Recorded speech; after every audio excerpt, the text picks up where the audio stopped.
Bonjour à toutes et à tous. Dans cette vidéo, je souhaite aborder avec vous la conception d'une interface.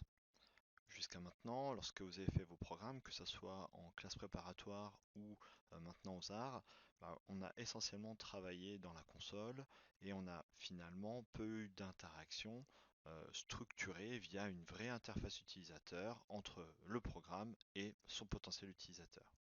Donc, le but de la séance d'aujourd'hui et de cette vidéo, c'est de vous faire découvrir une librairie parmi la multitude de librairies qui permettent de concevoir des interfaces utilisateurs et de vous introduire les concepts clés de la conception et de l'implémentation en Python d'interfaces utilisateurs. Cette vidéo va être décomposée en deux grandes parties.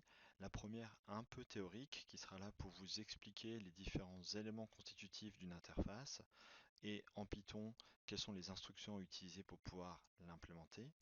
Et dans un second temps, je prendrai un exemple basé sur la nomenclature que je vous ai présentée dans la vidéo précédente sur XML, le format XML, et que nous avons vu également lors du premier cours magistral, qui sera là tout simplement en tant que fil rouge pour vous montrer comment utiliser l'ensemble des éléments que je vous aurai montré, expliqué dans la toute première partie de la vidéo. Donc voilà, deux parties de vidéo. La première très théorique, mais nécessaire, et la seconde plus pratique afin d'illustrer mes propos. Pour pouvoir concevoir une interface, nous allons avoir besoin d'ajouter, d'importer une librairie. En effet, de façon native, il n'est pas possible de concevoir une interface en Python.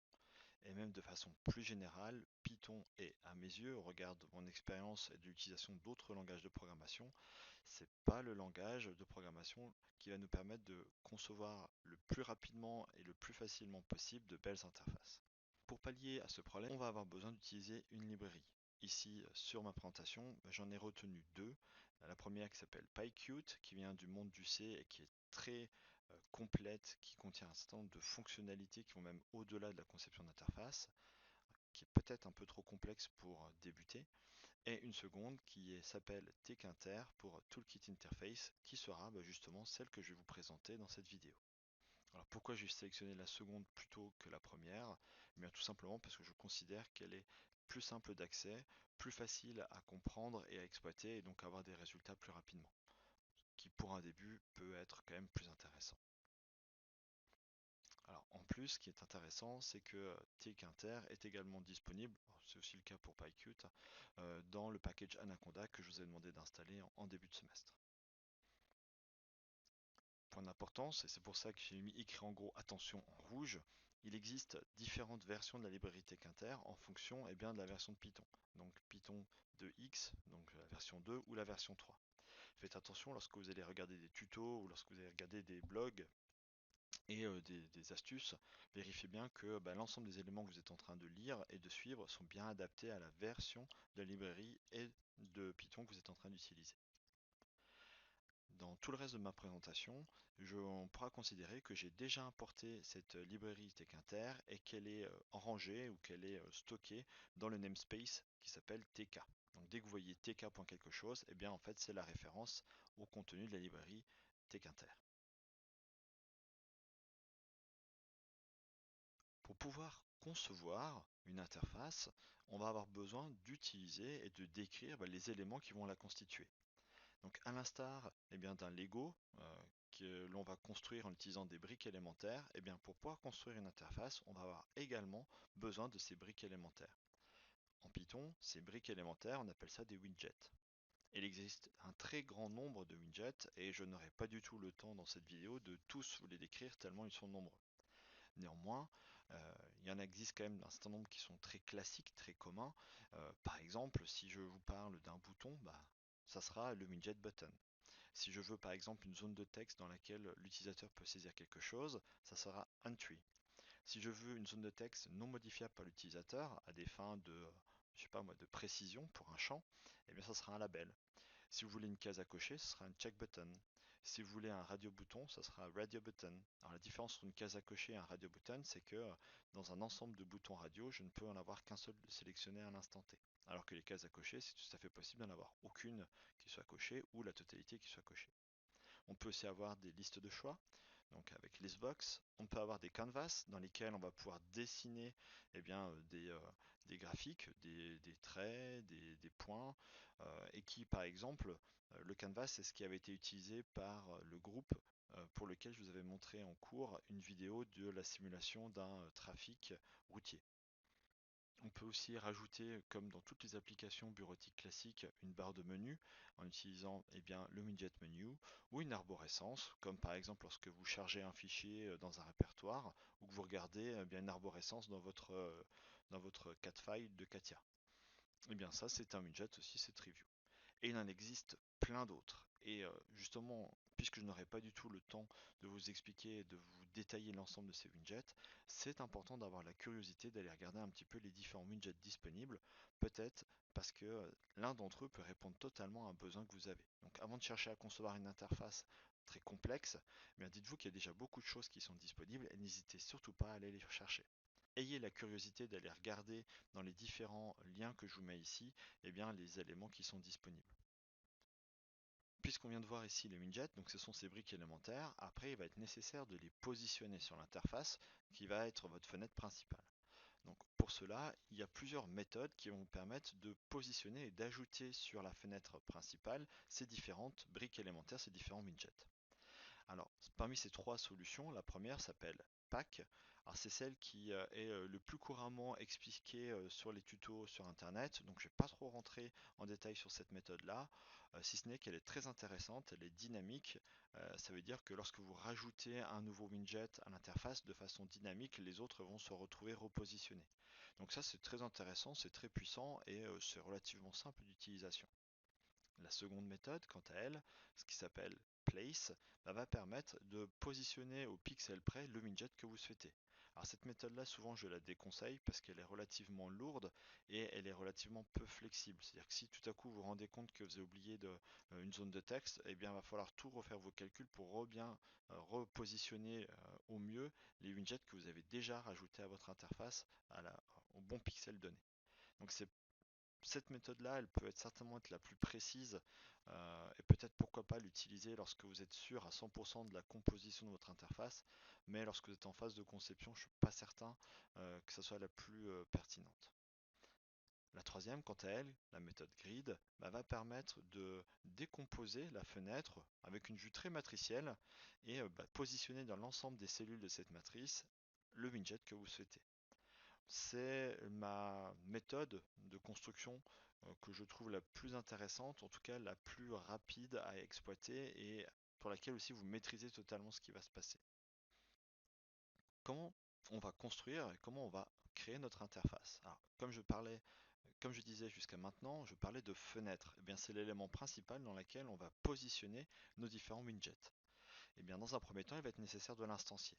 Donc c'est le but. Si je regarde mes quatre lignes de code qui sont précisées eh bien, en bas de la diapo, la première élément ici, on voit que je suis en train d'instancier un objet TK de la librairie TKinter. Et ça, c'est la fenêtre principale. Et donc tout va être construit autour de cette fenêtre principale. Donc par exemple, la seconde instruction, celle que l'on voit apparaître ici, eh bien, dans cette seconde instruction, je suis en train de construire à partir de la librairie Toolkit, interface de TKinter, je suis en train de créer un label et on reconnaît ici eh bien, un constructeur et donc je suis en train de renseigner les différents arguments du constructeur. On remarque que le premier argument eh bien, va nous permettre de définir dans quelle fenêtre de l'interface va devoir se positionner le label. Avant de dire précisément où il va aller, je précise eh bien, dans quelle fenêtre il va se positionner. Et ensuite, je vais pouvoir préciser d'autres attributs de mon label. Donc là, par exemple, texte égale coucou va me permettre tout simplement de remplir, de préciser la valeur dans la zone de texte, enfin, dans le label. Troisième ligne, c'est là où on va choisir la stratégie eh bien, de construction de mon interface. Donc c'est là où je vais soit utiliser la méthode pack, soit la méthode grid, soit la méthode place pour pouvoir positionner précisément le label à l'intérieur de l'interface que je suis en train de concevoir. Alors ce travail-là, il va falloir que je le fasse sur l'ensemble des widgets qui vont constituer l'interface finale, que ce soit mes boutons, que ce soit mes zones de texte déroulantes ou que ce soit mes previews par exemple. Une fois l'ensemble de ces éléments positionnés et ajoutés à ma fenêtre principale, je vais pouvoir exécuter cette fenêtre principale en appelant sa méthode main loop qui va faire rentrer eh bien, votre programme dans une boucle infinie. Alors vous inquiétez pas, d'habitude les boucles infinies on les fuit, mais là elle est bien entendu managée par quoi? Par la fenêtre. C'est-à-dire que là on rentre dans une boucle infinie qui va attendre, l'interface va attendre des stimuli de l'utilisateur, alors un clic sur un bouton, une valeur saisie, avant de pouvoir déclencher différents traitements que vous aurez au préalable définis ou prévus. Si je prends dans cette image ici l'exemple de la méthode grid. Donc, comme je vous le disais tout à l'heure, pour pouvoir concevoir et pouvoir utiliser cette méthode grid, il est nécessaire d'imaginer votre interface sous la forme d'une matrice, donc avec un certain nombre de colonnes, un certain nombre de lignes, et à l'intersection de ces éléments-là, vous avez les cellules dans lesquelles vous allez pouvoir placer des widgets. Donc si je regarde l'exemple d'interface, on voit bien que là j'ai bien une matrice 3-3, 1, 2, 3 colonnes, 1, 2, 3 lignes, à l'intérieur desquelles je vais être capable soit de mettre dans une cellule parfaitement un widget, c'est le cas par exemple du label nom de l'étudiant ou de la zone de texte située dans la colonne juste après. Ou alors, c'est tout à fait possible d'avoir des widgets qui prennent non pas une cellule, mais qui vont prendre deux ou trois cellules. Par exemple, le bouton enregistrer, il prend bien deux cellules de ma matrice, de ma grille. Là, celle qui est en position de ligne 0, 1, 2 et colonne 0, puis la colonne suivante. On voit qu'on peut donc avoir des contrôles qui prennent deux cellules sur la même ligne, mais on peut aussi avoir des contrôles qui prennent plusieurs cellules sur la même colonne. C'est le cas du bouton Ajouter élève de cette interface. On remarque aussi que le style graphique de l'interface qu'on obtient, il est quand même très proche des solutions commerciales qu'on utilise tous les jours. Alors si je veux concevoir l'interface telle que on la voit ici sur la figure, vous avez ici les différentes lignes de code qui sont nécessaires pour obtenir ce résultat et cette esthétique. Alors c'est pas très compliqué, si ce n'est que il faut prendre certaines habitudes. Donc on retrouve dans un premier temps les deux premières lignes ici de code qui sont là pour définir le cadre, la fenêtre dans laquelle on va ajouter au fur et à mesure et de façon dynamique nos différents contrôles, nos différents widgets. Donc on se rappelle ici l'instanciation de l'objet TK qui sera la fenêtre, et ici on voit que on peut changer son titre en utilisant la méthode title qui prend comme argument tout simplement une chaîne de caractères qui sera le nouveau titre. Alors, il est aussi possible de changer les icônes, etc., etc. Mais je ne vais pas rentrer dans le détail, je n'ai clairement pas le temps dans cette vidéo. Si maintenant je regarde les deux lignes suivantes, on voit que je suis en train de créer deux labels, donc nom de l'étudiant et identifiant de l'étudiant, qui sont tous les deux reliés à la fenêtre principale. Et on voit que j'utilise la méthode grid et on remarque que les différents arguments attendus de cette méthode grid sont row, donc quelle est la ligne. Donc en position, si je prends le tout premier label qui est nom de l'étudiant, il est bien en position ligne 0, colonne 0. Alors on remarque aussi que j'ai d'autres arguments par la suite. On voit sticky, pad X et pad Y. Donc sticky va tout simplement vous dire, c'est un argument qui est nécessaire pour préciser comment je vais ajuster et positionner par rapport à la matrice et par rapport à la cellule mon widget. Donc là on voit que j'ai mis la valeur W pour West, ça veut dire que je vais le coller à gauche. On verra dans d'autres exemples qu'il est tout à fait possible de le coller à droite, de le coller en haut, de le coller en bas, ou si je ne mets rien comme sticky, il va rester centré. Ou si je veux qu'il prenne la totalité de l'espace, aussi bien en haut, en bas, à droite, à gauche, je pourrais dire par exemple WENS, West, East, North and South. On verra l'exemple tout à l'heure sur les boutons qui sont plutôt les widgets pour lesquels on veut avoir ce sticky, c'est-à-dire que mon contrôle colle à la totalité de la place qui est disponible. Alors, en plus de cet argument sticky, on voit que j'ai un argument pad X et pad Y qui est tout simplement là pour exprimer une petite marge que vous allez laisser un petit écart entre la place que va prendre votre widget et la place disponible dans la cellule. À noter que cette cellule, elle va se dimensionner de façon automatique en fonction de la taille du widget que vous mettez dedans. Et ça, c'est super. Nulle part ici, j'ai besoin d'exprimer quelle va être la taille de ma fenêtre. Elle va se construire de façon dynamique au fur et à mesure que je vais rajouter mes widgets dedans.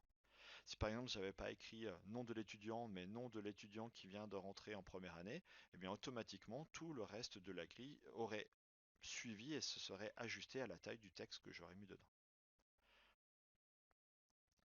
Donc on remarque que le comportement est le même pour les deux zones de texte. Donc entry, lorsqu'on utilise Toolkit Interface.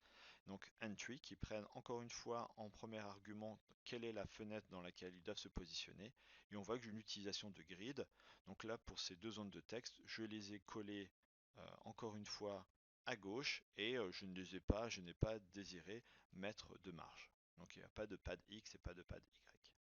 Si je m'intéresse maintenant au bouton Ajouter élève, je vais me focaliser sur celui-ci, eh bien on remarque que, on reviendra un petit peu plus tard sur le bouton, et on remarque surtout pour l'utilisation de la méthode grid qui va me permettre de le positionner dans mon interface, que eh bien, ce que je vais donner dans un premier temps, c'est la position de début, donc je suis bien en ligne 0, colonne 2, et après je vais exprimer combien de lignes il va prendre en utilisant la méthode rowSpan.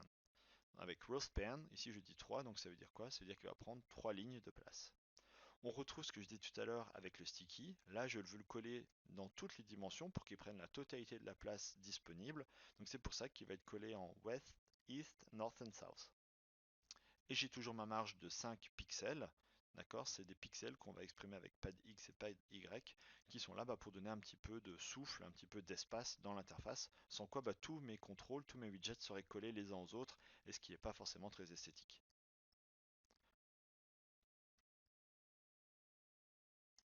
Donc une fois que vous avez conçu, que vous avez ajouté les différents widgets à votre fenêtre, vous pouvez l'exécuter et l'esthétique sera là.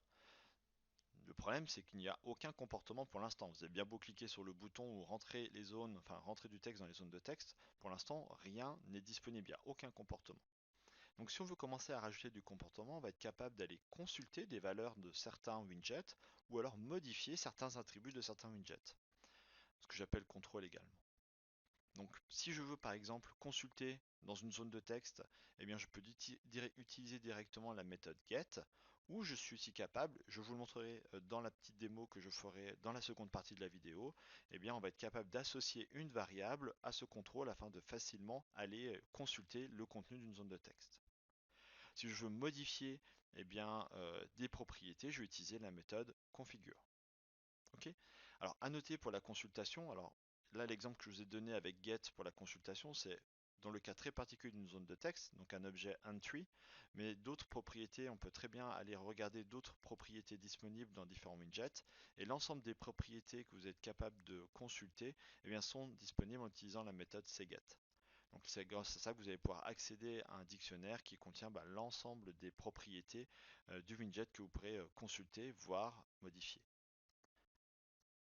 Donc un petit exemple, si je regarde dans la partie inférieure de ma slide l'exemple, les deux lignes de code disponibles, on voit ici que j'utilise configure, donc je suis en train de changer, de modifier une des propriétés d'un label, et on voit que là je suis en train de modifier la propriété qui s'appelle texte, et je mets la nouvelle valeur qui est une chaîne de caractères saisie à laquelle je concatène la valeur qui est stockée dans une de mes zones de texte. Donc entry.get va me permettre d'aller consulter du texte qui est dans une zone de texte que je vais concaténer à saisie et que je vais afficher, que je vais modifier à l'affichage de mon label.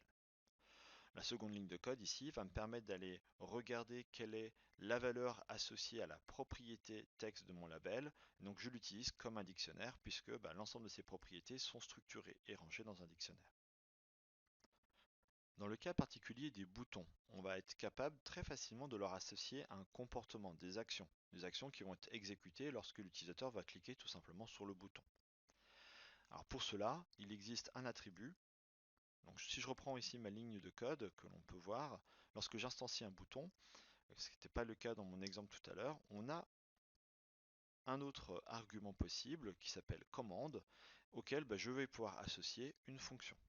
Attention, ici c'est bien la fonction que je suis en train d'associer, donc je ne mets pas de parenthèse, je ne veux pas l'exécuter, je suis en train d'associer une fonction au comportement d'un bouton. À noter un élément très important, c'est pour ça que j'ai décrit en gras et en rouge, la fonction que je dois appeler avec un bouton ne doit pas avoir d'argument, puisque là je ne suis pas capable de les quantifier. Donc il va falloir réfléchir maintenant vos programmes, lorsque vous commencez à mettre en place des interfaces, que s'il y a des comportements qui doivent être appelés par des boutons, ce ne sont des fonctions par obligation, qui n'ont pas d'argument.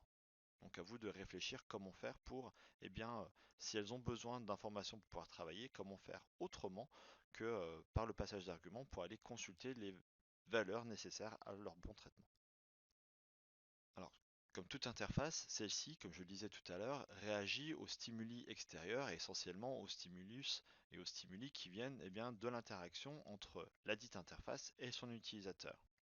Ces différents stimuli, on appelle ça des événements. Les événements sont tout simplement des actions qui vont venir de l'extérieur de l'interface. Un clic sur un bouton, un appui sur une touche, le fait que l'utilisateur vient de passer d'un widget à un autre, en appuyant sur tabulation par exemple.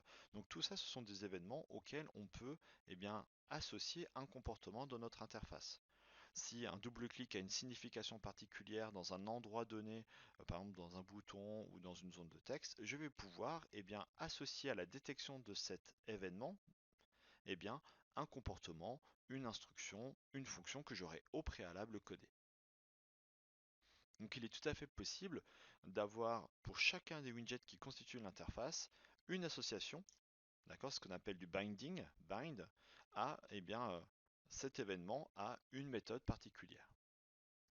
Donc si je reprends l'exemple qu'il y a tout en bas, eh bien on remarque que eh bien, j'ai créé dans un premier temps une fonction qui s'appelle coucou, qui prend, et ça c'est important, event. Donc ça c'est obligatoire, c'est pour dire que coucou est une procédure événement, c'est-à-dire qu'elle est liée à un événement donné.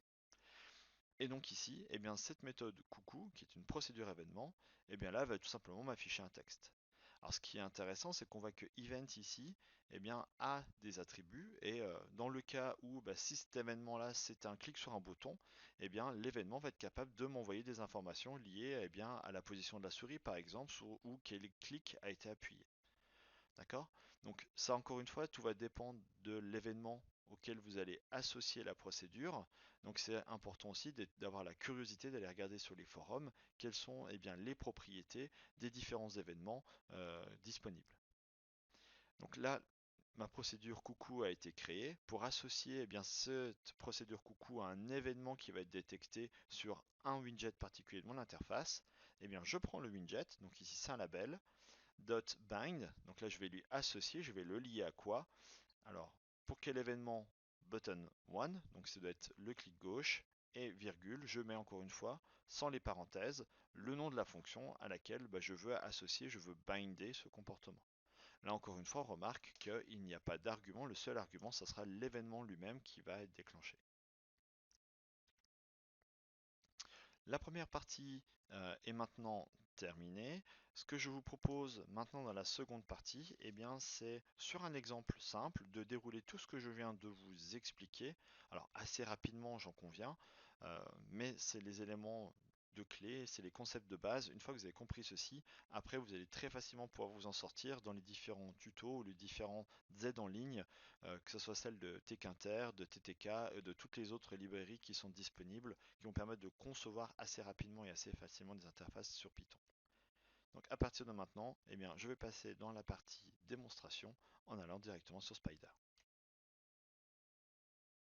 Alors pour réaliser cette démonstration d'implémentation sous Spider et en Python de la conception et de l'implémentation d'une interface utilisateur, eh bien je me suis pris un petit bout de papier et j'ai commencé à dessiner mon interface. C'est d'ailleurs ce que je vous conseille de faire, d'autant plus si vous utilisez la méthode grid, afin de pouvoir identifier quelle va être la matrice, le nombre de lignes nécessaires, le nombre de colonnes nécessaires, et déjà quels sont les différents widgets que vous allez, dont vous avez besoin, ou que vous avez identifié et où il est positionné dans les différentes cellules de cette matrice.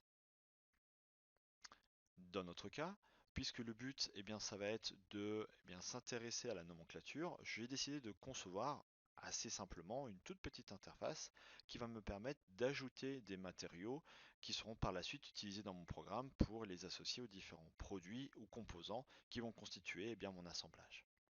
Donc là, on va se retrouver avec différents attributs à gérer, donc le nom du matériau, sa masse volumique, je ne sais plus les autres propriétés, on les ajoutera au fur et à mesure. Donc à chaque fois, pour l'ensemble des différentes informations d'un matériau, je vais avoir un couple label zone de texte. Je vois ici à la fin sur les deux colonnes un bouton sur lequel appuyer va ajouter le matériau à notre base. Et dans un troisième temps, lorsqu'on aura déjà réalisé cette première petite interface sympathique, on pourra pourquoi pas commencer à regarder une version un peu plus évoluée avec une liste de choix ici dans laquelle au fur et à mesure qu'on crée des matériaux, on va les ajouter dans cette liste. Le tout dernier bouton ici, Save, va me permettre de faire le lien entre ce que nous allons faire dans cette vidéo et ce que nous avons fait la fois précédente avec XML, qui va lancer une sérialisation de tout ce qui a été saisi par l'utilisateur dans un format XML. Donc, on se retrouve tout de suite après sous Spider pour l'implémentation de cette interface. Encore une fois, n'hésitez pas à prendre un papier, un stylo, c'est les outils que vous maîtrisez le plus pour pouvoir tout simplement jeter les idées que vous avez avant de commencer à faire l'implémentation. Donc nous voilà sous Spider dans laquelle nous allons implémenter cette interface de gestion des matériaux. Donc, dans un premier temps, je vais commencer par importer la librairie Toolkit Interface, tkinter, et de la même façon, avec le même namespace, le même pseudo, je vais l'appeler tk dans tout le reste de mon programme. Donc première chose, comme nous l'avons vu, il va falloir dans un premier temps définir et instancier la fenêtre principale. Donc instanciation de la fenêtre principale. Donc pour cela, je vais l'appeler, je sais pas, ma fenêtre. Alors, je vais garder mes habitudes. Ma fenêtre est égale. Donc je vais prendre la librairie Toolkit, tk, et je vais instancier un objet tk. Ça y est, à partir de maintenant, je peux, même d'ailleurs, si je veux, l'exécuter, lancer la fenêtre principale et regarder ce que ça peut donner. Donc ma fenêtre dot main loop, voilà, et je dis combien d'itérations, je dis que je veux rentrer dans ma boucle infinie. J'exécute ceci pour vous montrer à quoi va ressembler déjà lorsque je crée une interface avec aucun widget dedans. Donc, on voit ici qu'il y a une nouvelle icône qui est apparue tout en bas, donc qui a la même allure, la même icône que Spider, si ce n'est que c'est bien notre interface. Donc on voit qu'elle a été créée, elle a tout simplement l'allure et le look de mon thème Windows, mais après voilà, elle a une icône, un nom et elle n'a aucun widget. Et on peut remarquer que je n'ai pas la main dans la console tant que je n'ai pas quitté cette interface. D'accord? Donc n'hésitez pas à vérifier toujours ici que tout en bas qu'il n'y a pas cette icône qui est apparue. Si vous n'avez pas la main, c'est normal. La fenêtre principale va prendre la main puisqu'elle va écouter tous les événements et donc toutes les actions que va réaliser l'utilisateur afin d'y réagir. Dans un second temps, maintenant qu'on a notre fenêtre, on va pouvoir ajouter les différents widgets à l'intérieur. Donc comme je disais tout à l'heure, on va prendre à chaque fois 3 couples de widgets, un label et une zone de texte pour les 3 caractéristiques du matériau, à savoir le nom du matériau, sa masse volumique et sa résistance élastique. Donc pour cela, on a pu remarquer que on va avoir besoin de 3 lignes et de 2 colonnes à chaque fois. Donc dans un premier temps, je vais instancier mes labels, les positionner grâce à la méthode grid, et dans un second temps, je ferai la même chose avec les objets entry, donc les zones de texte en Python. Donc si je crée mon premier label, donc je vais prendre la librairie tk, j'instancie un objet label. Le premier argument attendu, c'est la fenêtre principale que j'ai appelée ma fenêtre ici. Et après, j'ai d'autres arguments possibles. Dans le cas d'un label, un argument très intéressant, c'est le texte qui va afficher. Donc là, ça sera pour nous le nom du matériau. Voilà. Et là, cette instruction qui a été réalisée va me permettre de créer le label. Il est bien associé à la fenêtre, mais pour l'instant, je ne l'ai pas positionné dans la fenêtre. Donc pour cela, j'ai utilisé la méthode grid que je vous ai expliqué dans la première partie de cette vidéo. Et donc la méthode grid, je vais pouvoir préciser à quelle ligne je veux le positionner. Donc c'est en ligne 0. C'est la colonne 0 également. D'accord? Et après, le type de comment je veux le positionner dans la cellule. Est-ce que je veux le coller à droite, à gauche? On fera des modifications plus tard si nécessaire. Ce que je vous propose maintenant, c'est une fois cet ajout réalisé, exécuter notre programme et voir l'allure de notre interface maintenant ici présente. Pardon. On voit que l'interface a pris la dimension du label comme je vous l'avais expliqué précédemment. Donc il me reste la même chose à faire sur les trois autres labels. Donc on va faire du copier-coller intelligent et je ferai la même chose après sur les différentes zones de texte qui peuvent se révéler intéressantes. Donc la seule chose à changer pour les labels, c'est leur position d'un point de vue ligne et bien entendu le texte qui va être affiché. Donc masse volumique du matériau et résistance élastique du matériau. J'exécute et là on va voir une nouvelle fois que l'ensemble des espaces, donc l'interface a pris la dimension de la zone de texte la plus grande. Alors ici tout est pour l'instant, comme on n'a pas défini comment on voulait qu'il se soit positionné dans la cellule, avec sticky, on voit que tout est par défaut centré. Si je veux tout coller à gauche, je pourrais mettre un sticky west pour coller l'ensemble des zones de texte vraiment sur la partie gauche de la cellule.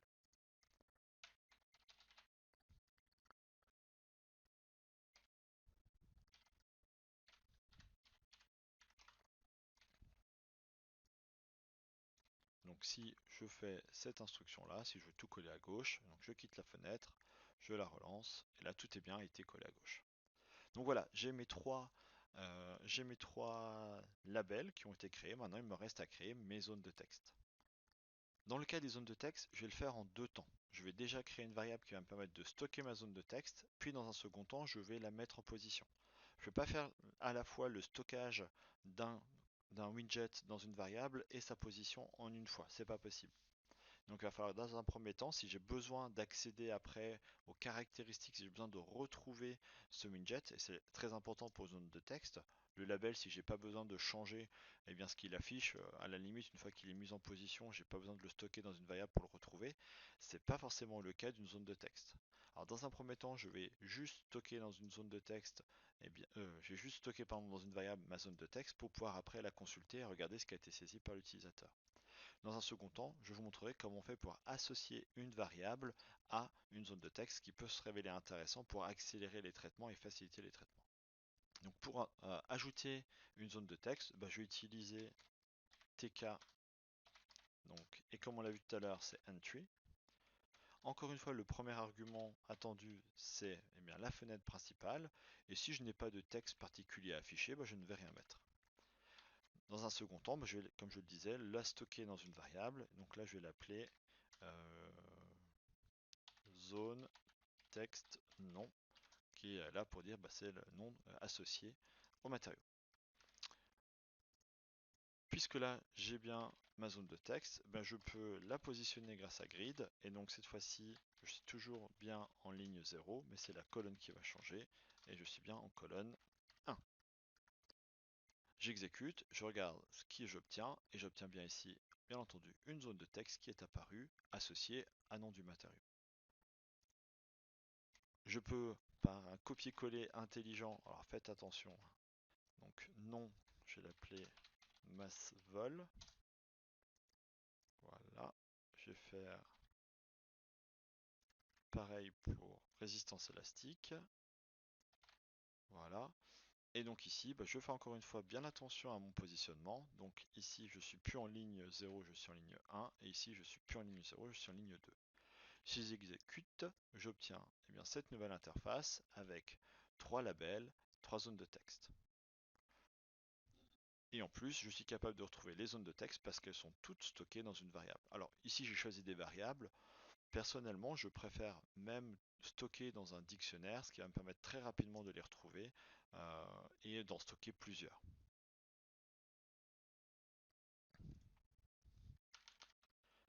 Il me reste maintenant à gérer la création du bouton et sa mise en position.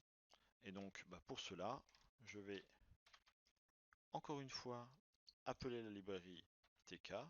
Cette fois-ci, c'est un button qui m'intéresse. Comme d'habitude, le premier argument, c'est la fenêtre dans laquelle je veux placer le bouton. Après, je peux mettre un texte qui va afficher tout simplement le texte associé au bouton. Donc ça sera ajouter matériau. Et comme on l'a vu tout à l'heure, eh bien, lui associer une commande. Alors pour l'instant, je n'ai pas de commande à lui associer, donc je vais mettre none en espérant que ça va marcher.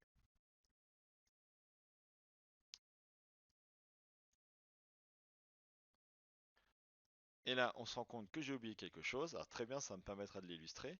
On voit que super, j'ai créé le bouton, mais puisque je ne l'ai pas positionné sur la fenêtre grâce à la méthode grid, il n'apparaît pas. Donc je vais vite m'empresser de corriger cette erreur. Voilà, donc row, cette fois-ci c'est bien sur la ligne 3. Colonne, on commence en 0. Et on va bien prendre deux places. Donc on va faire du column spawn égale 2. Donc je veux qu'elle prenne deux positions.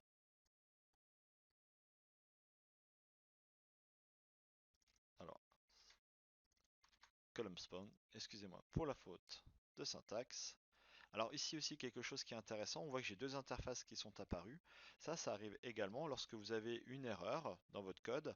Eh bien, s'il n'a pas terminé de concevoir l'interface, lorsque vous avez corrigé l'erreur, ce que vous allez voir apparaître ici, c'est l'artefact de la précédente interface. Donc celle qui est à jour, c'est celle-ci.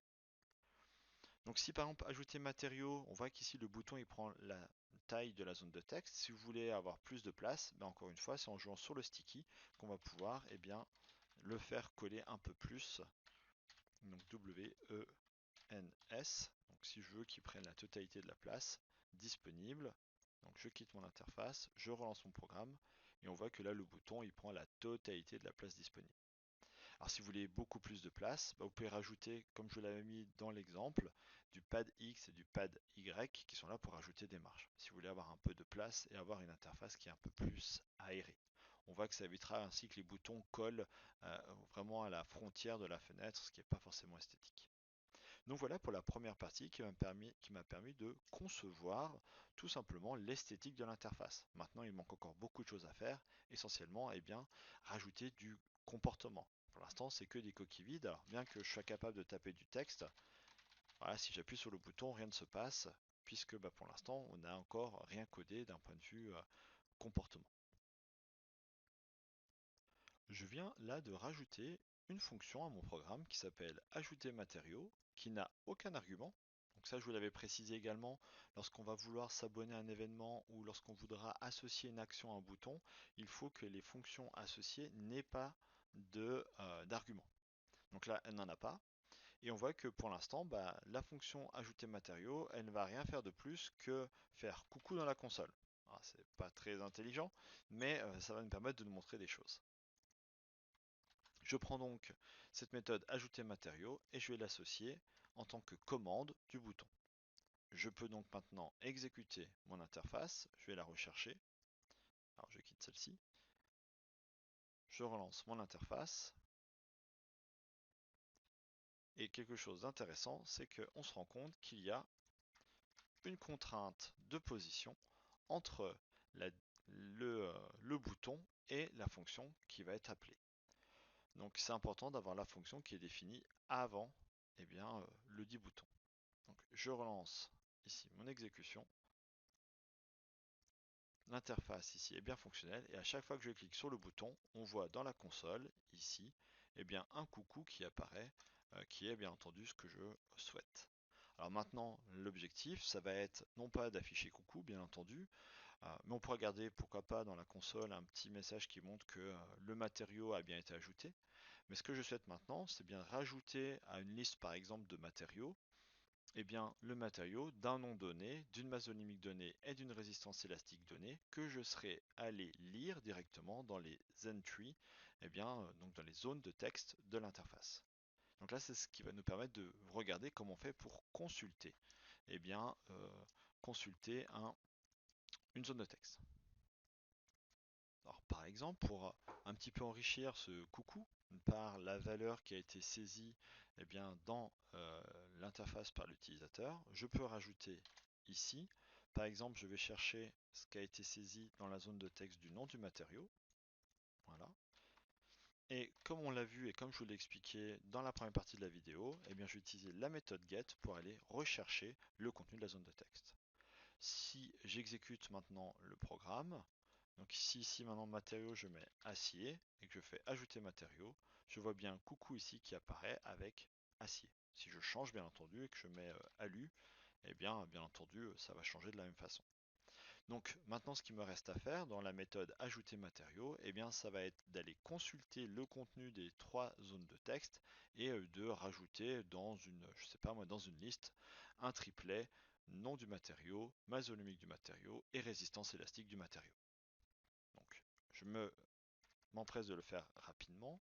Donc ici on va juste rajouter un petit message disant qu'on va ajouter, donc le matériau a été rajouté, le matériau a été ajouté. Je vais vite fait me créer aussi ici eh bien, une variable qui s'appelle mes matériaux, qui est rien de plus qu'une liste, dans laquelle eh bien, je vais rajouter à chaque fois eh bien, mes triplets, nom, masse volumique et résistance élastique. Donc mes matériaux, .append, et là je vais aller consulter le contenu eh bien, des trois entries, des trois zones de texte. Donc le premier s'appelle zone de texte nom. Donc je vais aller rajouter zone de texte nom.get, virgule. Alors puisque l'intérieur d'une zone de texte, eh bien c'est du texte, je vais tout de suite transformer ceci en, je sais pas, on va prendre pour la masse volumique, on va prendre un flottant par exemple. Donc je vais tout de suite transformer ceci en flottant. Donc je le prends et ici je vais faire zone de texte.get et je vais la transformer en flottant. Et je vais faire la même chose avec la troisième propriété du matériau qui sera sa résistance élastique. Et donc là, je vais aller chercher zone de texte re.get que j'aurai transformé en flottant. J'exécute pour vérifier que ceci est bien fonctionnel. L'interface est apparue. Alors, il faut que je quitte déjà celle-ci. Je relance, pardon. Donc ici, je vais prendre mon matériau, je vais faire alu. Masse volumique, je vais faire un truc complètement random. C'est pas du tout ça, ça doit être plutôt du 9000, 10000. Peut-être pas pour l'alu, pardon. Ça doit être du 6000, 7000, pardon. La résistance élastique, pareil, je mets un nombre en mégapascal complètement ahurissant. Et je clique sur le bouton ajouter matériau. Le matériau a été ajouté. Donc là, ce que je peux faire, c'est que je peux quitter mon interface et regarder dans mes matériaux si eh bien, quelque chose a bien été créé. Et je retrouve bien ici mon triplet avec les bons types associés. On voit bien que ALU est bien une chaîne de caractères et les deux autres sont bien des nombres flottants. Donc tout s'est bien passé. Notre interface ajoutée, enfin notre méthode, pardon, ajouter matériaux est bien fonctionnelle. Elle a bien été appelée par le bouton et j'ai bien été capable d'aller consulter des éléments à l'intérieur des zones de texte.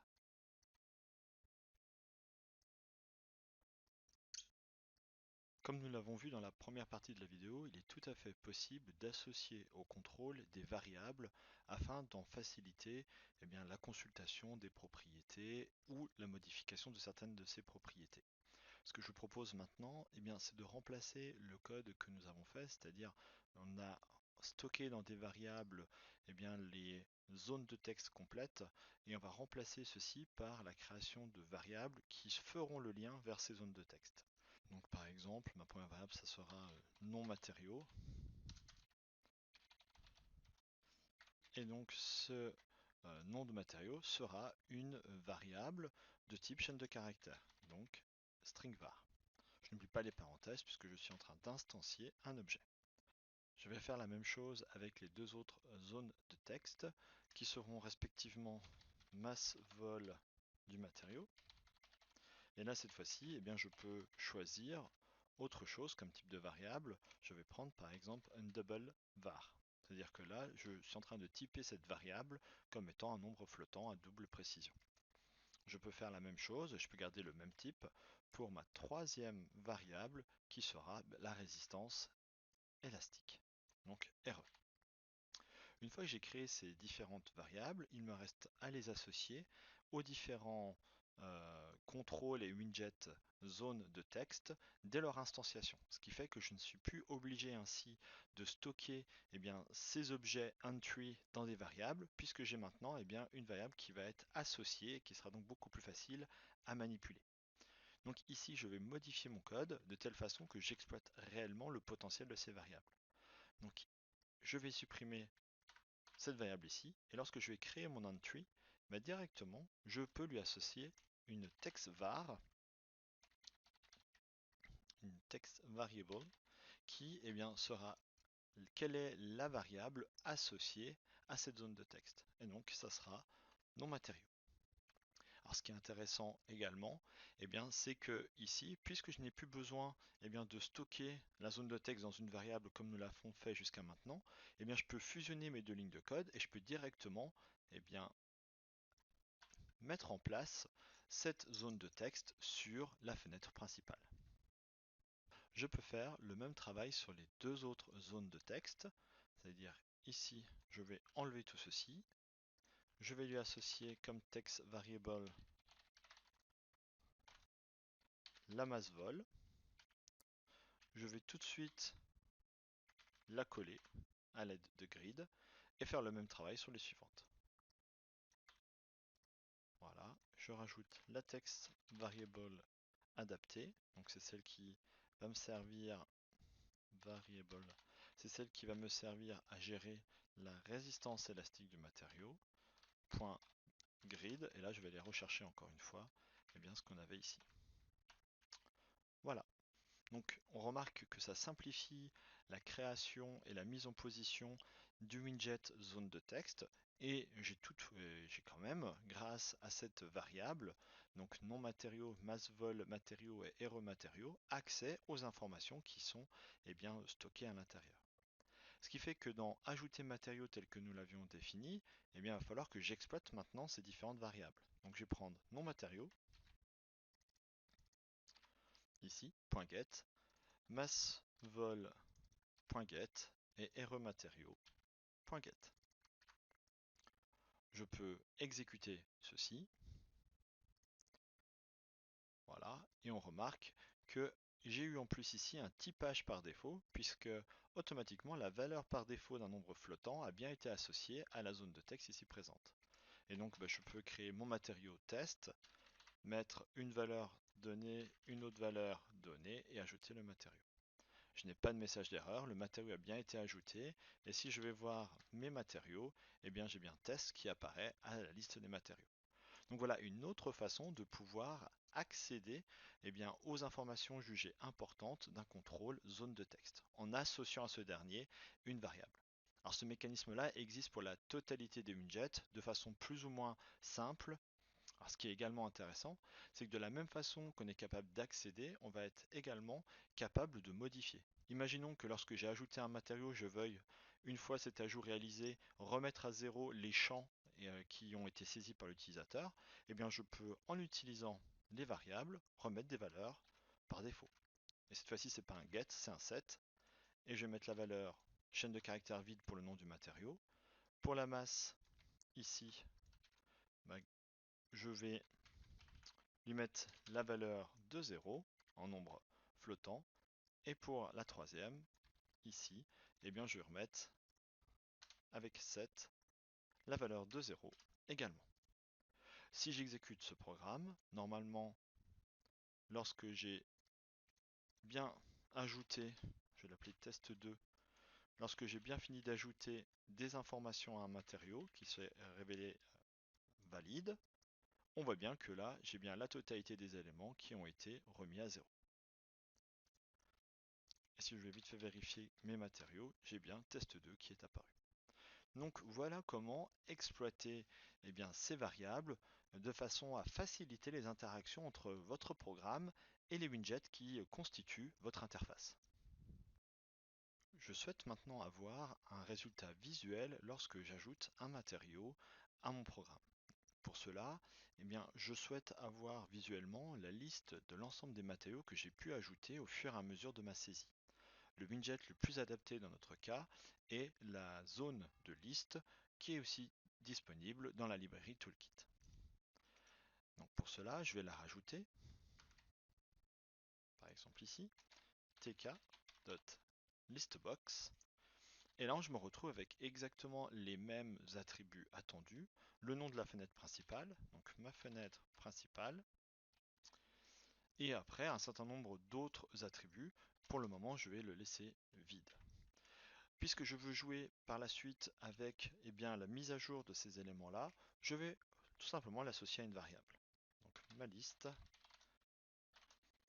et il me reste par la suite à l'ajouter par la méthode grid à mon interface. Donc là, je veux la mettre dans la partie la plus à droite, donc je vais me mettre dans la colonne au regard de ce qui est disponible. Mes zones de texte est dans la colonne 1, donc je vais la positionner dans la colonne 2. Et on va lui faire prendre un petit peu de place, donc par exemple, column spawn, on va lui faire prendre, alors c'est pas column spawn, c'est row spawn, on va lui faire prendre 3 lignes de grandeur. Exécutons ceci pour vérifier le bon ajout de ce contrôle. On voit qu'il est bien apparu. Alors l'interface est relativement moche. Il sera peut-être intéressant de rajouter des marges pour que ça soit beaucoup plus simple et plus joli. Bon, ce qu'on va s'empresser de faire tout de suite. Donc on va rajouter des marges que là on voit que pour l'instant, puisque je n'ai défini aucune marge, je n'ai pas utilisé ni la fonction pad x ni la fonction pad y, on voit que mes contrôles sont tous collés les uns aux autres, ce qui n'est pas très esthétique. Donc on peut rapidement rajouter ces deux informations de marge, pad X et pad Y, à l'ensemble de nos widgets pour que ce soit un peu plus aéré. Donc je vais le faire rapidement.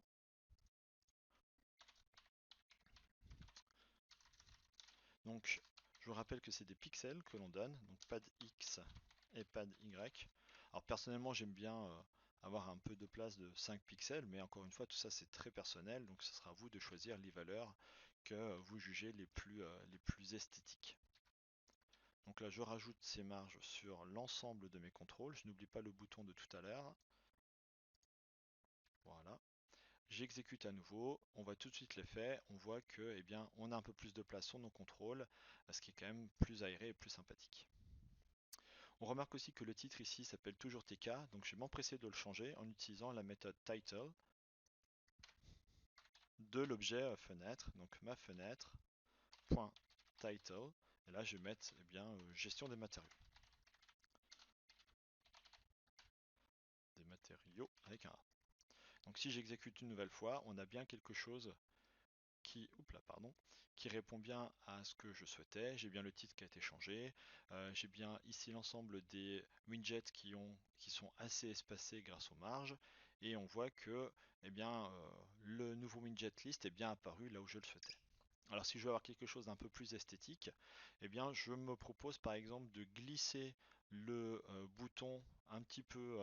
On remarque que la liste, puisqu'elle a une zone minimale obligatoire et contrainte, si je veux avoir quelque chose peut-être un peu plus joli, je peux me permettre de glisser le bouton ajouter matériaux à côté de cette zone de liste et rajouter le second bouton dont je parlais tout à l'heure dans la description de mon interface qui va me permettre de faire l'enregistrement final de l'ensemble des informations que l'utilisateur aura saisies dans mon interface. Donc je vais vite retourner dans le code, rajouter le bouton qui me manque et les positionner là où je le souhaite. Donc je vais créer mon bouton comme tout à l'heure. Donc, comme d'habitude, dans quelle fenêtre, le texte que je veux voir apparaître, je vais l'appeler save as XML, par exemple. La commande associée. Donc, pour l'instant, je n'ai pas créé la fonction, donc je vais la laisser à known. C'est-à-dire que pour l'instant, elle n'a pas de fonction associée. Mais il ne faudra pas que j'oublie d'y aller après, par la suite. Et après, il me reste je vais faire un copier-coller intelligent de ce que nous avons déjà défini du bouton précédent. Voilà, donc ligne, donc ça sera pas la 3 mais ça sera la 4. Colonne 0, ça va prendre deux places et ensuite ça sera collé sur la totalité des bords de la cellule avec une marge de 5 pixels. Alors pour que ça soit peut-être un peu plus esthétique, on peut maintenant faire recouvrir l'ensemble de ces lignes. Donc ça me fait 5 lignes d'interface sur la liste pour qu'elles prennent un petit peu plus. Là où je vais mettre 3, je vais mettre 5 pour qu'elles couvrent la totalité de la partie droite de mon interface. si je lance tout, on a voilà, quelque chose qui a cette esthétique-là. Alors à mes yeux, c'est un peu plus joli. Après, encore une fois, ça peut, ça peut se discuter et ça, c'est à vous de voir comment vous voulez faire votre interface. Donc on se retrouve bien avec une grille qui contient 3 colonnes, une première, une seconde, une troisième et une, deux, trois, quatre, 5 lignes. Et on voit que tout ça c'est dimensionné de façon automatique, soit par rapport au texte qu'on a pu mettre bien dans nos labels ou dans nos boutons, ou aussi à cause de certaines contraintes de valeur de taille minimum de nos contrôles. Par exemple, la hauteur minimum d'une zone de texte, elle est imposée par la taille de la police de caractère que vous avez choisie dans celle-ci. Donc voilà, c'est notre interface, elle est un peu plus esthétique et on va pouvoir continuer ce que je souhaite, c'est-à-dire faire que lorsque j'ajoute un matériau, en plus de l'ajouter à ma liste de l'ensemble de mes matériaux, je puisse ici mettre à jour l'affichage de ma liste et ainsi faire apparaître l'ensemble des 10 matériaux. Pour cela, pour ajouter et mettre à jour l'affichage de la liste qui va contenir l'ensemble des matériaux qui sont stockés dans ma variable mes matériaux, je me propose de mettre en place une petite procédure de mise à jour d'affichage. Donc mettre à jour l'affichage. Encore une fois, puisqu'elle est destinée à être appelée par un bouton, par exemple, ou un événement, on va éviter de mettre un argument. Bon, dans ce cas-là, puisque mettre à jour affichage, je vais l'exécuter lorsque je vais ajouter un matériau. Donc on pourrait déjà la mettre ici, hein. Mettre à jour affichage. À la limite, s'il y avait un argument, ça serait pas très grave, puisque c'est celle-ci qui ne doit pas avoir d'argument, puisque c'est celle-ci qui va directement être appelée par le bouton. Donc là, je vais lancer la procédure de mise à jour de l'affichage. Donc si je reviens sur ma procédure d'affichage, dans un premier temps, je vais vouloir m'assurer que les différents éléments qui sont stockés dans ma variable matériaux soient rangés dans le même ordre dans ma liste. Pourquoi ceci? Tout simplement puisque la liste va nous permettre, lorsqu'on a sélectionné un élément, elle va nous donner la position de l'élément sélectionné dans la liste. Ça sera très simple ainsi d'avoir quelque chose qui soit l'image parfaite de ma variable mes matériaux qui est elle-même une liste. Donc une sera une liste box, une liste dans laquelle s'affiche, donc c'est un contrôle dans lequel s'affichent des éléments, et l'autre sera une liste classique Python dans laquelle mes objets matériaux, ou ici mes tuples, sont stockés. Donc c'est bien d'avoir les deux soit en cohérence, que l'ordre soit respecté pour faciliter la recherche de l'un vers l'autre. Dans un premier temps, je vais donc mettre ma boucle. For matériaux in, donc mes matériaux, donc la liste mes matériaux. Qu'est-ce que je souhaite faire? Pour chacun de ces matériaux, je souhaite ajouter dans ma liste un élément. Donc cette liste, elle est rangée dans la variable qui s'appelle ma liste. Point. Je peux rajouter un élément insert. Il attend ici un index, une position. Où est-ce que je veux l'ajouter? Donc ça, je peux toujours, par d'habitude, l'ajouter en position 0. Ou alors, je peux lui dire, tiens, mets-le à la fin. Et donc pour cela, on utilise la chaîne de caractères end. Et par la suite, ce qu'il attend, c'est un élément, c'est-à-dire l'élément que que je vais placer tout simplement dans ce contrôle. Alors dans mon cas, je vais prendre une chaîne de caractères qui sera simplement le nom du matériau. Donc là, je vais prendre dans ma liste ici matériaux et je vais aller chercher, puisque c'est un tuple, le premier terme.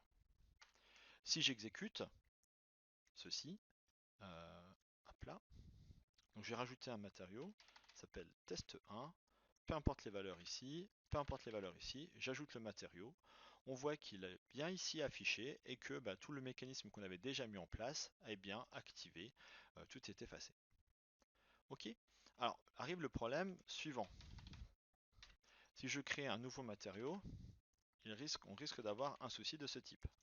On voit que test1 est répété plusieurs fois puisque ma procédure, ce qu'elle fait pour l'instant, elle ne fait qu'ajouter des éléments à afficher dans ma liste box. Donc pour cela, il va falloir dans ma procédure mettre à jour, avant de remplir cette liste box, éliminer l'ensemble des éléments qui la constituent. Pour pouvoir effacer des éléments d'une liste, il existe la fonction delete. Voilà. On remarque ici qu'il y a deux paramètres, first and last. First, c'est celui qui est en position 0. Et last, comme on a vu, il est possible de dire la fin en mettant la chaîne de caractères end. Et donc là, ça aura quoi comme comportement? Il va m'effacer la totalité des éléments allant de la première ligne jusqu'à la dernière ligne. Donc je suis en train ici d'effacer tous les éléments, qu'il y en ait un, deux ou aucun. On va vérifier que cela est bien fonctionnel en refaisant la même situation que tout à l'heure. Je vais créer un matériau test 1, peu importe les caractéristiques, un matériau test 2, et on voit ici que je n'ai pas test 1 qui est redondant puisqu'on a bien effacé la totalité des éléments de la liste box avant de commencer à en rajouter de nouveaux. Donc voilà pour ce petit comportement qui va permettre d'avoir un feedback visuel sympathique et utile.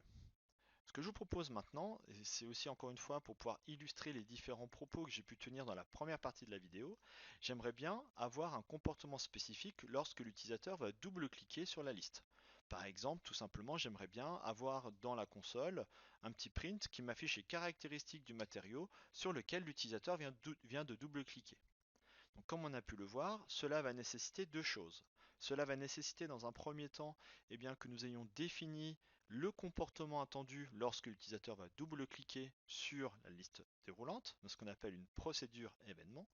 Et il va falloir aussi qu'on explique à Python que ce double-clic sur ce widget est important pour nous, en faisant de l'association, ce qu'on appelle du binding. Donc je vais le faire dans ces deux temps.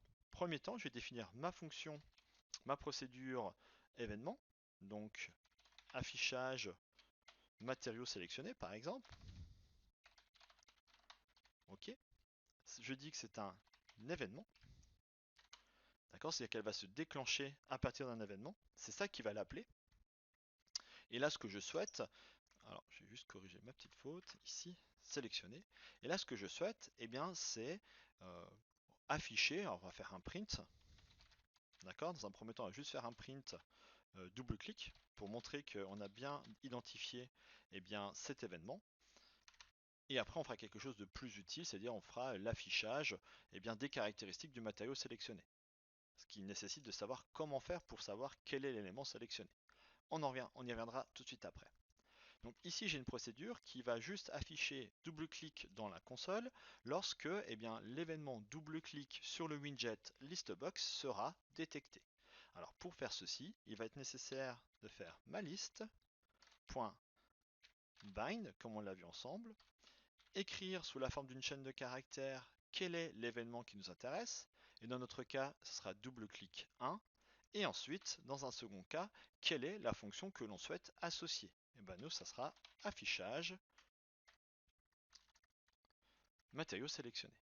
Pour ne pas me tromper, je suis allé vite fait sur le site internet de Tkinter pour avoir la syntaxe exacte que je viens de copier-coller ici pour l'événement, double-clic sur le bouton 1.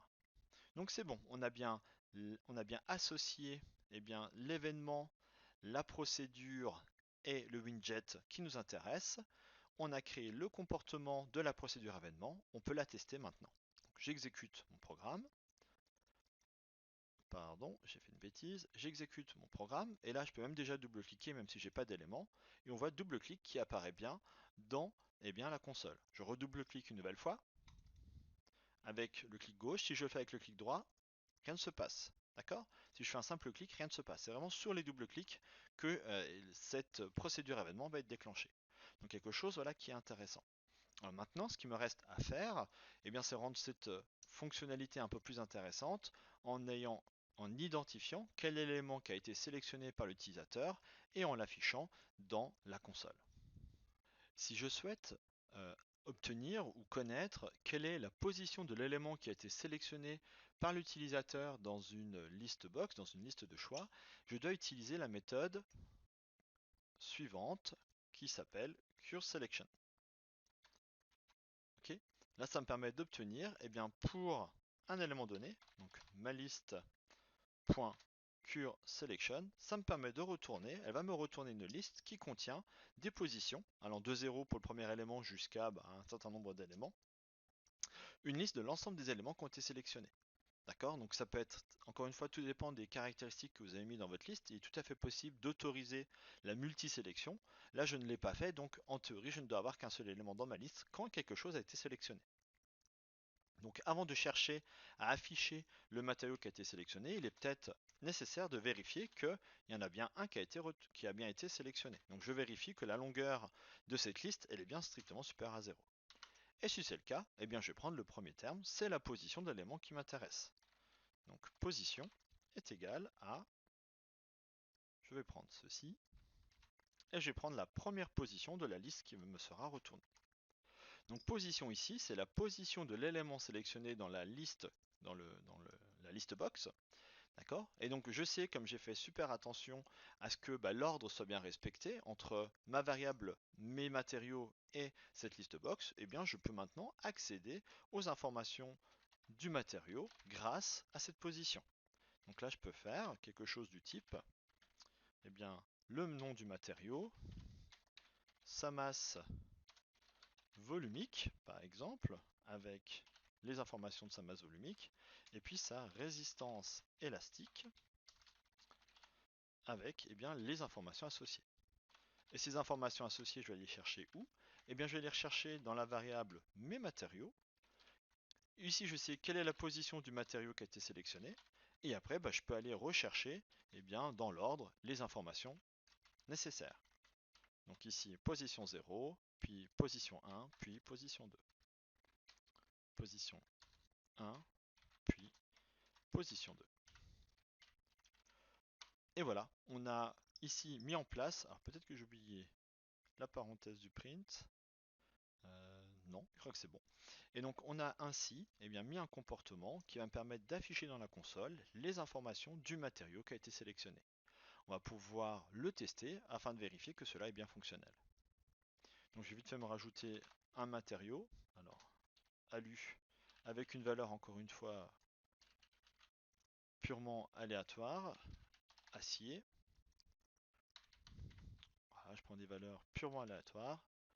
Voilà. Et lorsque je double-clique sur alu, j'ai bien alu sa masse volumique qui apparaît. Et quand je double-clique sur acier, j'ai bien la valeur associée à l'acier qui va apparaître. Donc là, ça m'a permis d'illustrer le principe de binding, le principe d'événement et le principe de procédure événement dans un cas relativement simple. Mais si vous avez compris ces concepts-là sur ce cas simple, c'est exactement les mêmes que vous allez retrouver dans des cas un peu plus complexes. Ça ne sera pas forcément plus compliqué, ça sera peut-être plus, euh, plus nombreux. C'est-à-dire que souvent, on voudra associer des comportements à plein d'événements différents. Donc ça sera surtout en termes de nombre d'événements que ça va être long à faire plutôt qu'en complexité de code réellement. Alors la solution qu'on vient de réaliser, elle est fonctionnelle, d'accord? C'est-à-dire l'information, elle apparaît bien ici dans la console, mais c'est un petit peu bizarre de vouloir afficher dans la console alors qu'on s'embête à mettre en place une interface. Ce que je vous propose maintenant, c'est de remplacer les feedbacks que nous faisons à l'utilisateur dans la console par des feedbacks, par des messages tels que des pop-up que vous avez l'habitude de voir avec les applications quotidiennes. Alors souvent c'est pour des messages d'erreur, mais là ce sera pour des messages de type information. Donc pour cela, on va pouvoir directement aller rechercher dans une librairie, dans une sous-librairie de Tkinter qui est très intéressante, qui va permettre de gérer automatiquement des petits formulaires à destination de messages pour l'utilisateur. Donc Tkinter, et là je vais chercher messages. Je vais les appeler, je vais les ranger derrière la variable, enfin derrière le namespace MSG pour messagebox. Ok? Donc voilà, ça y est, j'ai ce qu'il faut. Je vais pouvoir maintenant remplacer mon print ici par un message. Alors j'ai plusieurs solutions à ma disposition. Par exemple, ici je vais mettre juste un show info. Vous avez ainsi sur internet, vous pouvez très facilement trouver les différents types d'affichage que vous pouvez mettre en place. Donc là, celui que j'ai sélectionné, c'est le plus simple, celui qui va nous donner une information avec un bouton OK pour pouvoir quitter la fenêtre. Mais il y en a plein d'autres disponibles, par exemple avec un feedback attendu de l'utilisateur et derrière du test pour savoir est-ce qu'il a dit oui, est-ce qu'il a dit non, est-ce qu'il a annulé par exemple une action ou une demande. Donc tout cela est assez facile de trouver sur internet. Dans les références que je vous ai mis sur le support, vous pouvez très facilement suivre ces liens et trouver l'ensemble des informations nécessaires. Comme je l'ai dit tout à l'heure, il est important de d'être curieux et de surtout pas hésiter à aller regarder les différentes ressources pour voir quels sont les widgets disponibles, puisque ce sera souvent bien plus facile à comprendre et réexploiter que de recommencer depuis zéro à vous embêter à faire des interfaces comme ça. je vais utiliser ceci puisque c'est exactement déjà tout fait, bien fonctionnel, et donc eh bien, je vais directement les appeler. Donc ce qui m'intéresse ici, ça sera le show info que je vais exploiter directement. Donc show info. Ici, ce qu'il attend, c'est le titre. Donc là, je vais marquer information. Voilà, information. Et le second argument, bah, ça sera le texte qui va être affiché eh bien, dans ce message. Donc je vais reprendre ce que j'avais fait ici. Il n'y a pas de raison. Ce qui marchait euh, dans un print bah, fonctionnera tout à fait bien ici. J'enlève mon print.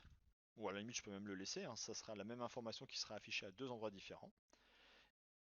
Et par exemple là, puisque je suis sur une interface, eh bien, je peux rajouter un petit retour à la ligne, ce qui fait que bah, mon texte sera retourné proprement à la ligne dans eh bien, le petit pop-up. Si j'exécute une nouvelle fois, donc ici je recrée les différents matériaux, ok, j'ajoute le matériau, et quand je double-clique, on voit bien ici maintenant le pop-up qui apparaît. Alors on voit aussi que pour l'instant, tant que le pop-up je ne l'ai pas quitté, la console n'affiche rien. Ça veut dire que mon programme il est en stand-by. J'ai les informations que je trouve intéressantes, je quitte et là on voit que le pop-up est apparu. Alors dernière étape de cette petite démo, j'aimerais bien continuer le travail en maintenant mettant en place le mécanisme qui me permettra d'enregistrer tout ce qui a été saisi par l'utilisateur. Donc pour cela, je vais utiliser le format XML. Je ne vais pas rentrer dans le détail de toutes les instructions que je vais utiliser puisque j'en ai déjà parlé dans une précédente vidéo. Donc si vous voulez en savoir plus, allez regarder cette autre vidéo disponible sur ma chaîne.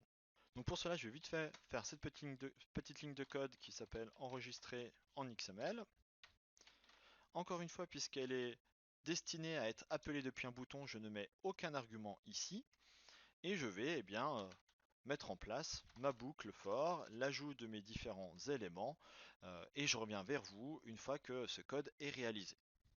Donc voilà cette fonction enregistrée en XML. J'ai créé ici, alors je n'ai pas oublié d'importer la librairie Elementary, comme j'ai pu l'expliquer dans la vidéo. Je crée le tronc, qui est ma balise principale, à l'intérieur de laquelle je vais ranger tous les différents matériaux qui ont été saisis par l'utilisateur. Je veille à bien transformer l'ensemble des types qui ne sont pas des chaînes de caractères en chaînes de caractères, avant de faire le mécanisme de sérialisation, c'est-à-dire d'enregistrement.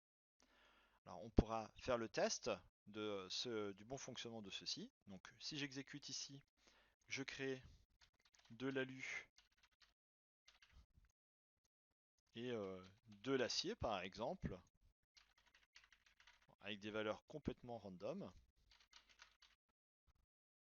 J'ai oublié de faire quelque chose. J'ai oublié de faire quoi? Tout simplement, j'ai oublié d'associer à ce bouton-là l'appel de la méthode enregistrer en XML. Donc, je vais vite y retourner. Pour l'instant, c'est un own, et bien je vais tout de suite le mettre en enregistrer en XML. Maintenant que ma fonction enregistrer en XML est terminée, on va peut-être rajouter un petit print pour avoir un feedback que cela s'est bien passé. Donc enregistrement effectué. Et donc ici j'ai bien ma procédure qui a été créée, elle n'a pas d'argument, ce n'est pas un événement puisque je vais l'associer à un bouton. Le bouton ici, je vais bien associer la bonne instruction, la bonne fonction. Je n'ai pas mis les parenthèses puisque c'est vraiment une référence à la fonction que je fais et pas un appel. Il me reste maintenant à tester le bon fonctionnement. J'exécute mon interface, je crée encore une fois mes matériaux de façon purement, voilà, je mets des valeurs complètement aléatoires. D'ailleurs, je me demande pourquoi je m'embête à mettre des valeurs. Voilà, j'enregistre, on voit enregistrement effectué, et donc on peut aller maintenant regarder cette information. Donc je vais vite fait chercher. Voilà, et je me retrouve bien ici avec les informations, donc de l'alu avec les valeurs associées et de l'acier avec les valeurs associées. Le fichier XML est bien fonctionnel et notre mécanisme d'enregistrement l'est aussi. Donc assez rapidement, on est capable de mettre en place une interface, d'associer des comportements à cette interface et d'obtenir quasiment quelque chose déjà quasiment terminé. Alors bien entendu, le contenu de l'application il est très faible, mais si par exemple derrière on a l'ensemble des classes, on a toutes les informations, on est capable déjà d'avoir un résultat qui est très intéressant et surtout utilisable par quelqu'un qui ne connaît pas du tout votre code qu'il y a derrière. L'interface se veut être totalement, comment dire, Cette interface, elle va faciliter l'utilisation de votre programme sans avoir à connaître les différentes instructions. C'est les boutons, c'est vous qui avez déjà tout géré par le mécanisme des procédures événements ou des actions des différents boutons. Ce que je vous propose maintenant, c'est de modifier juste une légère chose qui va me permettre aussi de vous montrer qu'il existe d'autres types de, euh, de formulaires déjà pré-disponibles et pré-conçus dans Tkinter. Là, pour le moment, de façon systématique, on enregistre toujours le fichier au même endroit avec le même nom. Ce que je vous propose maintenant, c'est d'utiliser le dialogue enregistré sous, que vous connaissez tous certainement, parce que vous l'avez déjà vu au moins 50 millions de fois. Lorsque vous enregistrez des fichiers, c'est toujours la même interface qui apparaît. C'est pas parce que tous les concepteurs ont exactement fait la même, non, c'est tout simplement parce qu'on réutilise un canevas qui existe déjà. Donc ce que je vous propose maintenant, on terminera avec ceci, c'est d'utiliser justement ces nouvelles fonctionnalités, ces nouvelles briques mises à disposition par Tkinter pour nous faciliter l'enregistrement du fichier XML à l'endroit désiré par votre utilisateur. Pour cela, il va me falloir importer une nouvelle sous-librairie de Tkinter, tkinter.fileDialog. Et je vais l'appeler tkinterfd pour FileDialog. Donc là derrière ces File Dialog, vous avez un certain nombre de fenêtres de dialogue qui sont disponibles, celles qui vont permettre d'enregistrer un fichier, de charger un fichier, de choisir la couleur, etc. En gros un certain nombre de boîtes préconçues que vous avez l'habitude de voir et d'utiliser quasiment quotidiennement, sauf que là vous allez pouvoir les réutiliser à votre propre bénéfice pour votre propre application. Je souhaite donc préciser et laisser le choix à l'utilisateur de choisir quel va être le nom du fichier et où est-ce qu'il souhaite sauvegarder et enregistrer ce fichier. Pour cela, je vais utiliser et je vais importer les éléments de la librairie File Dialog disponible dans Tkinter. Je les ai enregistrés sous le namespace tkfd pour Toolkit Interface File Dialogs. Un petit regard ici sur la page web montre les différents types de fenêtres de dialogue disponibles, que ce soit des message box, comme on les a déjà utilisés, ou des messages un peu plus complexes, par exemple celle qui va permettre de choisir un fichier, d'enregistrer un fichier. Celle qui nous intéresse, c'est celle qui s'appelle Ask Save as File Name, qui va permettre de définir où est-ce que l'on souhaite enregistrer le fichier et les différentes informations associées. On remarque qu'il existe différentes options qui peuvent être intéressantes d'utiliser. Par exemple, quelle est l'extension du fichier par défaut? Dans notre cas, ce sera XML. Définir quels vont être les types de fichiers. Dans notre cas, c'est uniquement du XML. Quel va être le répertoire par défaut dans lequel on va ouvrir et on va proposer par défaut d'enregistrer. Le nom du fichier aussi par défaut, par exemple. La fenêtre parent et le titre. Title. Donc ce que je vous propose, c'est d'utiliser tout ça pour pouvoir créer notre fenêtre qui va nous intéresser. Donc je vais donc importer avec mon tkfd. Ce qui m'intéresse c'est ask save file as file name, donc ça me permet de définir enregistrer sous si vous préférez. Et là je vais mettre toutes mes options. Donc parent, ma fenêtre parent c'est ma fenêtre.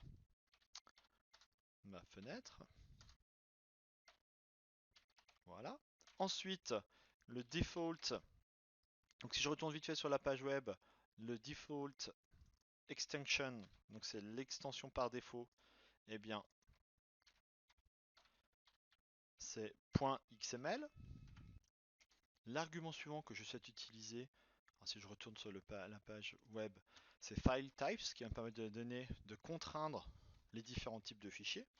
Donc c'est une liste de tuples qui est attendue, où le premier élément, c'est une chaîne de caractères qui permet de codifier quel est le nom du type de fichier. Et le second, ici. Donc le premier c'est le type de fichier, donc fichier XML. Ici après c'est le nom de l'extension étoile XML. Ensuite, comme on a vu, il y a title qu'on va pouvoir définir. Donc enregistrer les informations, par exemple. Et qu'est-ce qu'il y avait d'autre? On avait aussi les valeurs par défaut. Initial dir, initial file. Bon, je vais laisser ça pour l'instant. À savoir que, là, ce qu'elle va nous retourner, cette interface, c'est le chemin qui aura été choisi le chemin complet qui aura été choisi par l'utilisateur. Et donc forcément, on voudra enregistrer que si l'utilisateur a réellement choisi un fichier, etc. Donc on va pouvoir tester si chemin est non nul. Et s'il est différent de rien du tout, alors je vais faire tout ça. Et tout ça, c'est quoi? C'est mon enregistrement. Alors pour être plus précis, là maintenant, puisque je sais où l'utilisateur veut que j'enregistre son fichier et quel va être le nom du fichier, je peux remplacer ce qui a été ici décrété de façon systématique en quelque chose qui devient dépendant du choix de l'utilisateur. Et ce choix-là, il ne l'a pas exprimé en remplissant un argument d'une fonction, tel qu'on le ferait tout simplement dans la console, mais il l'a fait en utilisant des interfaces. Donc là, il me semble que c'est bon. On va rajouter peut-être ici dans le répertoire et puis on va rajouter chemin, histoire que on ait aussi un feedback dans la console pour vérifier que tout fonctionne bien. Et on exécute notre programme. Donc on va rajouter un premier matériau, on va ajouter un second matériau, je clique sur Save As, on voit que l'interface ici, elle apparaît. Je l'ai appelé, donc j'avais appelé Toto avant, je vais faire second test. Donc on voit bien que c'est un fichier XML, je n'ai le choix que pour fichier XML, j'enregistre. L'enregistrement a bien été effectué au bon endroit, et donc je vais m'empresser d'aller vérifier que cela s'est bien passé. Et donc ici on voit bien le contenu qui a été sélectionné, donc c'est bien secondtext.html avec les différentes valeurs que nous avons saisies.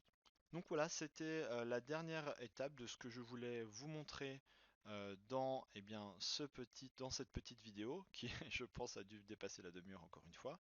Mais ça vous aura permis de voir les différentes instructions disponibles et aussi voir que le panel des solutions est quand même très large et qu'il faut surtout être curieux pour aller voir quels sont les différents widgets disponibles et quels sont leurs différents modes de fonctionnement pour pouvoir les utiliser au mieux. C'est ainsi que s'arrête et s'achève cette vidéo. J'espère que vous avez appris assez pour pouvoir commencer à faire l'exercice que vous avez à réaliser et que cela vous donne également des idées pour votre projet ou vos autres projets pédagogiques. Au revoir!